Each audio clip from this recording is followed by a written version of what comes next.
It is a sad day. Let me first begin by introducing myself.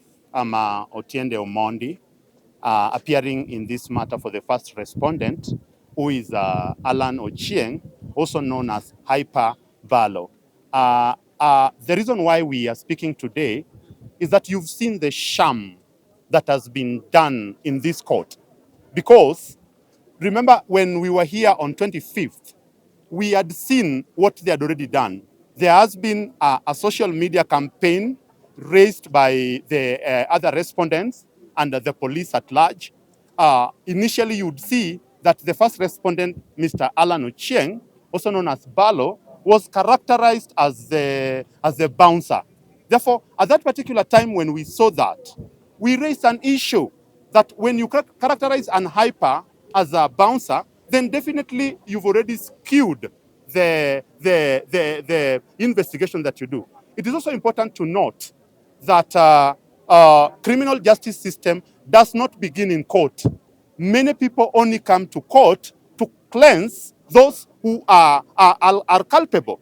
First of all, let me say that I'm very sorry for the family of the late is called who? The officer?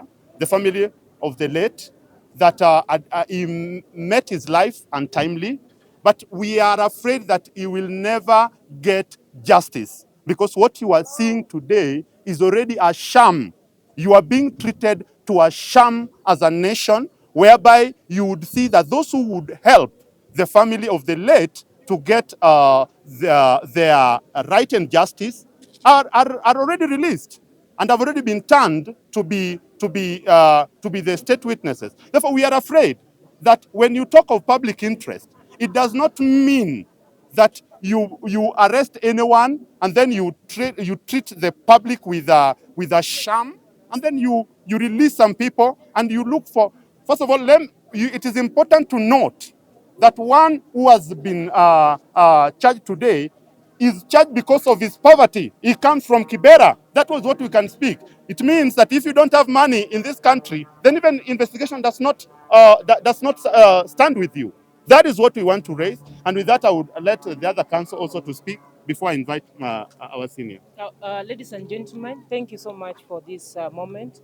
We wish to reiterate this position as the team for the representation of the first respondent. My name is Ms. Angano, appearing alongside my senior here.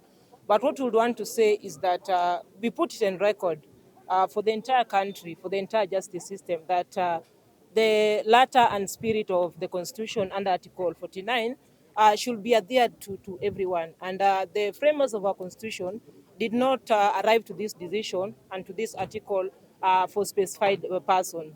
Our client, who has now been left in the door in the course of this justice system, has been put in that situation because of so many factors, which will probably dealt with them later. But what we really want to put across in this moment is that we need to adhere to the letter and spirit of the Constitution.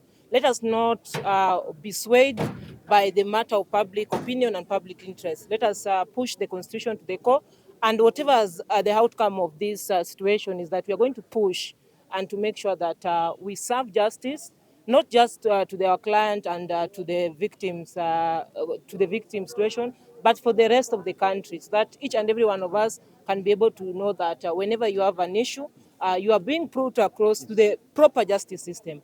My senior has reiterated that the criminal procedure is not just the court situation. The criminal procedure starts with the complaint, then there's the most important investigation point that the police, the DCI, and all the required entity are supposed to adhere to, so that they can be able to come out with an investigation that can be able to be put across court, so that this person can put the defense and be able to be charged, and each and every one of us will look at it from the face of it, that indeed this person was gone through the criminal justice system. But if the process has been flawed, me and you know that we cannot say that the decision that will be achieved at, or rather reached at, once a flawed system has been occurred, can be good. We know all the situation, we know all the circumstance, and we are going to team up to prepare and to make sure that this process has gone through the required situation, and we come up with the proper justice system for both parties. Thank you so much. Yeah, thank you. My name is Jasper Lubeto. I was actually leading the respondents team as far as the first respondent is concerned. And I want to first start by giving a disclaimer. This matter is still very much alive, and we are doing this within the context of giving information to the public, because then information must circulate. And we want to encourage the media. You had picked this issue from the get-go when all the 7 parties were presented in court as respondents. As you're aware now, 6 of them have been discharged. We are going to expect the media to give this matter the same attention it was giving before, when we had the 6 respondents. I say that because we have seen a pattern that has been orchestrated. In that sense, I associate myself with what my colleagues have said. In the first instance, when our client, now the accused person in this matter, was arrested, he was blatantly beaten up. And he was the only one who was beaten up among the 7 respondents. Secondly, he was detained separately at Kabete police station, while the other 3 were detained at Mudangari, and the other 3 detained at Riruta. So we already saw that there was a common thread to isolate our client, the accused person in this matter, and place the blame and the responsibility on it. And you can see also, it was also circulated around that he was a bouncer. Now you have seen, if you've heard about the information sheet that has been presented in court, he has been properly captured as an alias, the hype man. He has always been a hype man. He is not a bouncer. And we want the record to be set very clear as far as this issue is concerned. We shall continue to evaluate the evidence that the prosecution is relying on.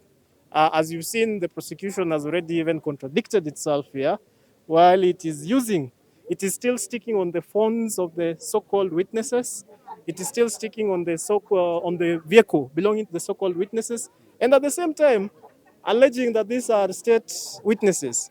So we can already see a lot of contradictions in this matter. Of course, we do not want to canvass this matter in the public domain. We respect the process. Shortly, we are going to rush before the High Court, Superior Court in Kiambu, where our client will be arraigned as far as the matter, the plea taking is concerned. And we shall continue to ensure that we address the issues on a particular way. But